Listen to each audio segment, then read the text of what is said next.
Gandang umaga po mga Karubiks. Gagawa lang po ako ngayon ng 6x6. Bali, mga parity lang. At siguro naman alam niyo na pag-solve ng 6x6, no? Para lang ding 4x4, 5x5. Dumadami lang yung mga pira-piraso niya dito. Yung mga ano ba tawag diyan? Wedges. Hindi rin. Ewan ko kung ano tawag dyan. Basta center. Yung piraso ng center niya, nadadagdagan lang habang lumalaki ang kuha ng cube.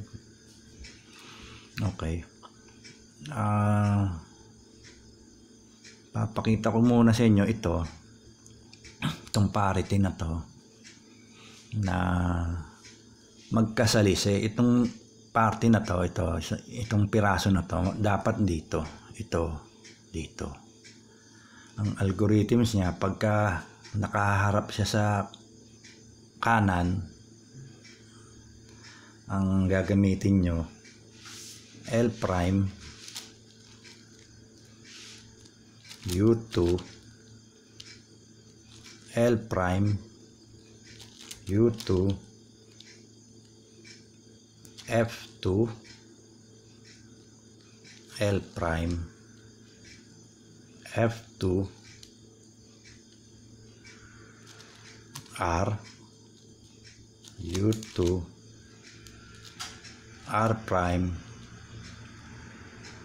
U2, L2. Ayan o, napagbaliktad na natin, di ba?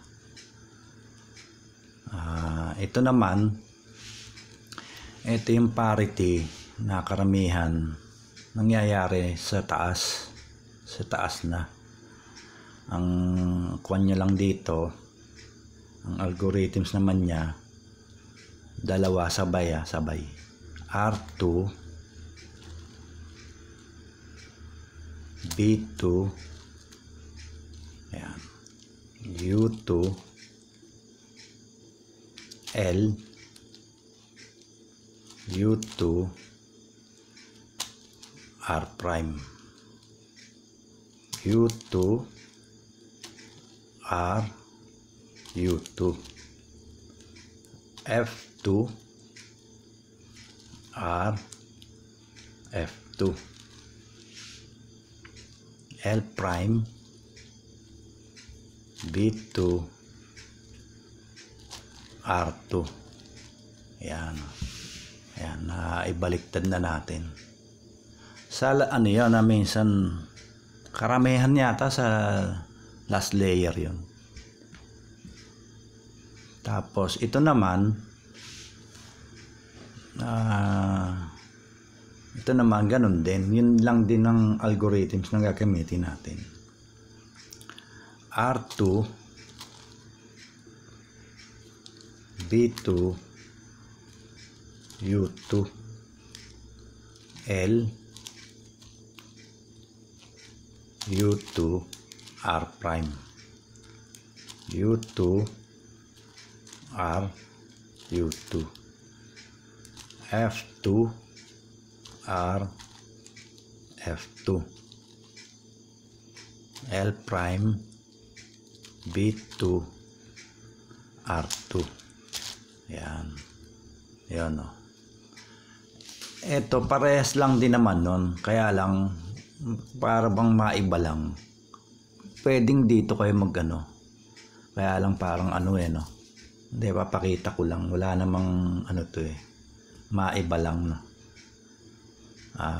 Kasi pag dito natin nilagay, kung nga ito buo na, talaga palang ang dapat galawin ito, kasi ibabaliktad rin natin to, hindi pwedeng ito, mababaliktad din sila. Kaya ito R2, B2, U2, L, U2, R prime, U2, R, U2, F2, R, F2, L prime, D2, R2. Ayun, oh. Yan, ganon. Simple lang ang parity. Ngayon, pakita ko sa inyo yung ginagamit ko. Ito, kabisado ko na to. Ito, dati ko nang kabisado, hindi ko na siya ganong ginagamit kasi bihira naman lumabas yan. Baka lang. Pwede nyo magamit yan sa 5x5 pataas. Parehas nito. Tignan nyo lang yung forma ng ng edge nya. Ibig sabihin lang ng ganito, yan. Ito yun. Kung dito yung bungi tawag ko dito Ito, yun nandito. Ito nandito. Pag kanan, ito yun. Ito gagamitin nyo. Yan. Pag sa kanan yung bungi, ito yung bungi Ang kita nyo, pare-pares yung tuldok na yon. Yun yung pare-pares na kulay. Pag ang bungi naman, dito nyo nilagay sa kaliwa, R ang gagamitin nyo, yung R. Baliktad siya. Kumbaga, nasa left tong bungi, yung right side, yung R na algorithm. Pagka naman sa kanan, yung L. Yan. Dito lang yun Dito lang. Ito, pangkalahatan to. Itong parity na to. Ayan. Hanggang sa bigger cubes. Ito rin naman. Kaya nga lang itong dalawa na to, bihira yan lumalabas Bihira. Maganda lang na ipakita ko sa inyo. May idea kayo, di ba?